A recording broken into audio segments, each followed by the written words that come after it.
Welcome. Today's first topic is the qualities of a first aider. So what does it mean to be a first aider, and what are the qualities that you need to be able to feel confident and knowledgeable to be able to step up and help somebody in need? So we're going to talk about that today, and also I'm sure you possess these qualities, it's just me highlighting them. So the first quality I would say would be your communication skills. So it's really important that you can communicate strongly, because you're going to be communicating not only to the person in need, so your casualty, you can also be communicating to the emergency services, who you're going to describe and tell them in much detail as possible on what has happened and what's going on around you. And also bystanders and family members or friends. So again, that's an important thing that we need to highlight, as how they're going to react and be very distressed and upset if somebody and their family member is hurt. So let's be able to stay calm and keep them calm and communicate clearly to them that you're there to purely help. To be able to communicate clearly to the casualty as well. So explain who you are, explain that you have done some first aid training, and also explain, how you can help them, or you can work together and how you can help them. If they don't want your help, we can't force it on them. It's our job to then step back, but we are there to provide help if they are conscious or unconscious. But if they are conscious and say that they don't want help, then we do need to step away. And we have to respect that. We could call the emergency services in that scenario and explain the situation, and they could take it from there. And then also talking to the emergency services and explaining in clear detail as much information that you can, what you can see around you, what has happened or what you think has happened, and what sort of injuries this person has sustained.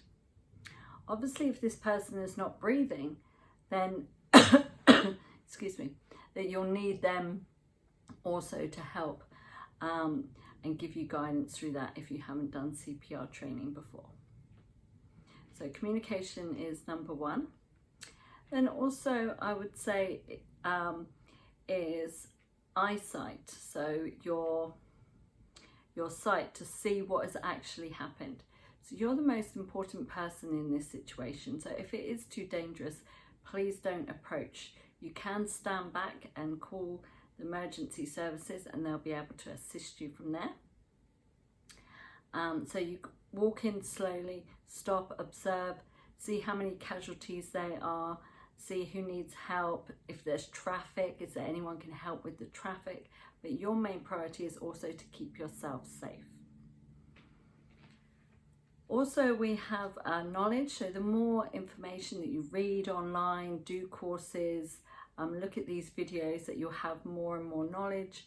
You may have done first aid before or never before, but most of it is common sense and what we do know. So if somebody's bleeding, we know we need to stop the bleed. If somebody's burning, we need to cool it down. So it really is, there is some knowledge that you do have there already. It's just building on that, and by looking at videos and going on courses and actually volunteering will also give you some hands-on practical experience. Our next quality I'd say would be very approachable. Obviously you need to, you're very caring, so to calm the situation down, keep that person calm, keep the bystanders calm or family members, and you just explain who you are, how you can help, that you're calling the emergency services if needed, and is there anyone else that we can contact? Do they need any help taking their medication or anything like that? So really lots of reassurance, and keeping calm is very important when we're a first aider. Also, to be able to, another quality is to think on your feet. So you may not have all the equipment to hand or a first aid kit. So you may need to think on your feet of what do you have with you. So you may have a bottle of water, so that might help, or you might have a jacket with you that could help keep the person warm or stop a bleed. You may have your mobile phone to be able to call for the emergency services again. So just thinking about what things that you have got with you that you're carrying or that person might have to be able to help in that situation. Because generally we're the first person on the scene before the emergency services get there, and it's really vital to that person's survival, and that's what our main objective is to preserve life and promote recovery. So what we do is, even if it's just keeping them calm and making that phone call, that's better than doing nothing. So it's really important that you keep calm and that you make that call if needed. The next one is putting all those together really. So they are sort of simple skills, but having the confidence to step up as well. And I know it can be quite scary because you don't deal with accidents every day. So just stay calm, make sure your safety is also looked after, and see how you can help. Be clear with your instructions. Be clear in introducing yourself to this person and saying that I'm here to help. So let's just sort of quick recap on those qualities. There is a lot more. I've just touched on a few. So there's obviously confidence of being able to step forward and be able to help, even if you're not 100% sure on what to do. You can ask that person on what they need and make that phone call. That is the first step of really stepping forward and helping. Then there's the knowledge that you already have. So it could be that you might have dealt with friends or families in minor accidents that you remember, or you might have had accidents yourself and remember how you treated and looked after yourself.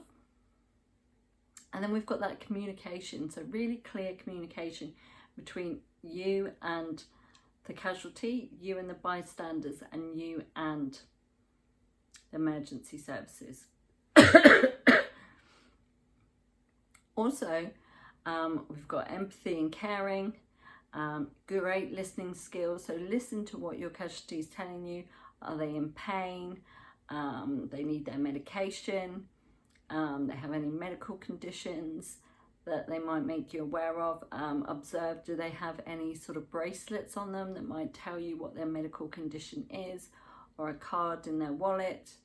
So ask as many questions as possible to get as much info out to be able to help that person and pass it on to the emergency services. So hopefully that was helpful. So that's today's weekly topic. So if you do have any questions, please don't hesitate to contact me. You can contact me on this page or on my page, Simple First Aid, or you can go to our website, and that's www.simplefirstaid.co.uk, or bookings at Simple First Aid as well. So if you've got any questions about courses, so we run courses for adults, baby and children in the local area of London. And if you'd like a course on Zoom, then we can also do further afield on Zoom. So really look forward to hearing from you, and hopefully have a great week. Thanks. Bye.